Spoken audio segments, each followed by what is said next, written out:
Hello and welcome to South Boston. My name is Justin. I'm the owner of Team 53 and I partner with Coach Dave Academy and Impel Motorsports to bring you this week's Learn to Drive video for late model stocks at South Boston as part of iRacing's 2025 Season 2 Week 4 official series. If you guys can, make sure you like and subscribe. It does a ton to help my channel. I'm just a small time racer here in Wisconsin. I run late models. My daughter Sydney wants to run go-karts, so every like, every subscribe that we can get does a ton to help us out. Additionally, if you're new to iRacing, maybe you're looking to upgrade your sim racing gear, head over to Impel Motorsports. They're on the back of my car. They're a huge supporter of mine. They've got some great Moza products. I myself use a Moza R9. They've got R3, R5, R9, all the way up to R21s, pedal sets as well. So head over there. Make sure you give them your support if you're in the market for Moza or really any sim racing equipment.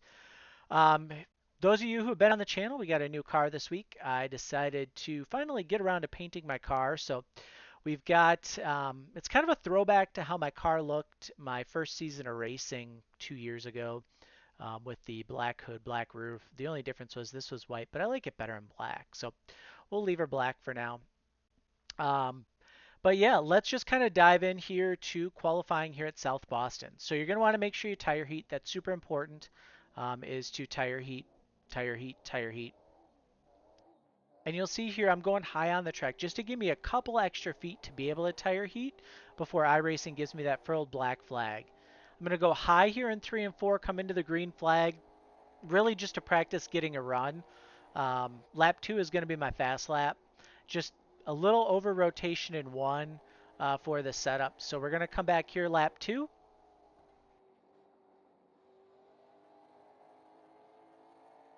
And we'll check our speed at the start finish line is 104. And you can already see we're already kind of turned in here at the start finish line. So one thing that I talk to a lot of people and pretty much every car that we run here, as you're in this South Boston on the wall, that's really where you want to start to think about turning in. So it's right about the point where with my FOV here that I'm losing sight of the start finish line. That's where I'm turning in to get ready for turn 1.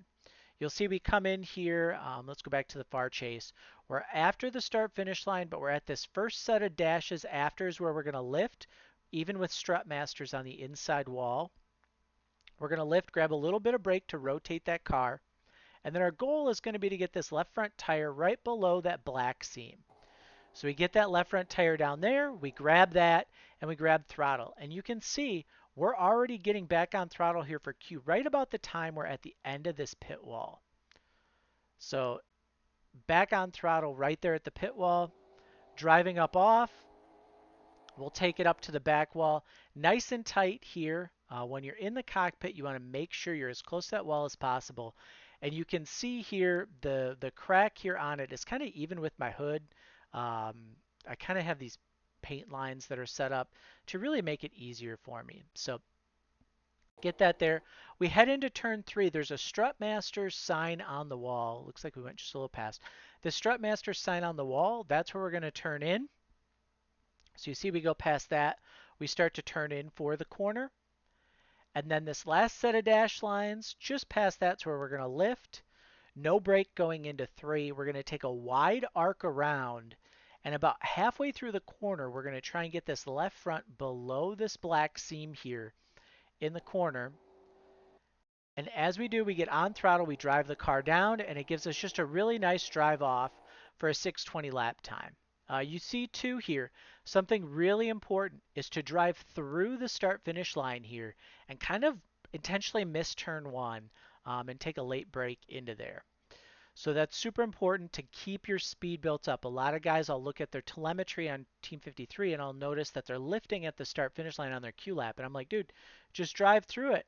You got to drive through it. So let's give you a look here inside the car coming off for, this would be to the white flag to our fast lap. So enjoy.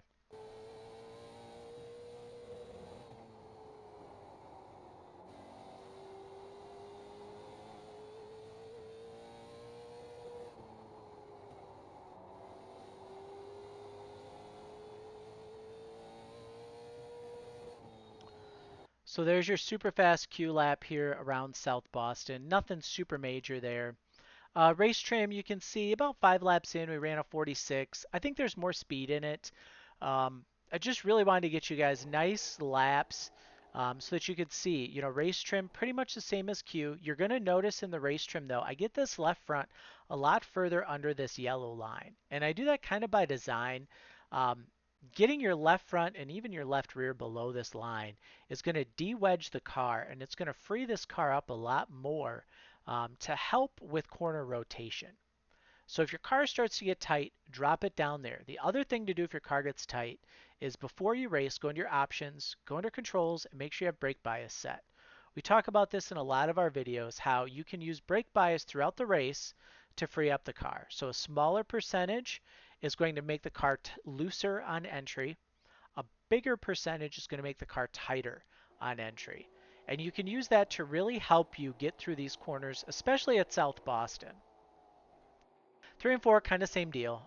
Big thing that you have to watch out for here in race trim is going to be guys sending it underneath you here into 1 to try and get underneath you to pass. And if you see somebody sending it underneath you in 1, give them the lane and you should be able to pass them on exit. Usually you can drive off pretty good here at South Boston.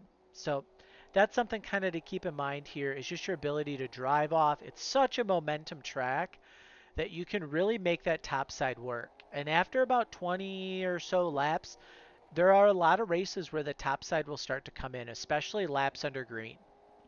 If you guys get a long green flag run, don't be afraid to try the top side and see if there's anything up there. I've seen in a lot of league races where guys are really able to high side hustle and they're able to really make some passes. So make that happen for you this week. But other than that, it's 100 laps at South Boston. Really important to take care of the right front. Ways to take care of the right front. Drag a little bit of brake on entry into the corners. Wait just a little bit longer to get back on throttle to get off corners. And just be really, really smooth. Really smooth, really purposeful, and just really watch what you're doing. We talk a lot in these videos about slowing your lap times down from your best time. So like in this one, I would probably look for my best lap time to be a 95, not an 84. So just look to really slow it down and just really, really be smooth. It's incredibly difficult to pass here. Protect the bottom side if you can, but know that you can also, like I said, you can drive a little bit off the top. So best of luck this week. Head over to team53racing.com. Sign up for your short track season pass. Also includes ARCA and CFIX telemetry. Head over to our Facebook page. Give us a like. Join our Discord. We're going to be doing a 500 subscriber giveaway in the Discord. I just want to get numbers up a little bit more if we can. So best of luck, and we will see you guys in the next video.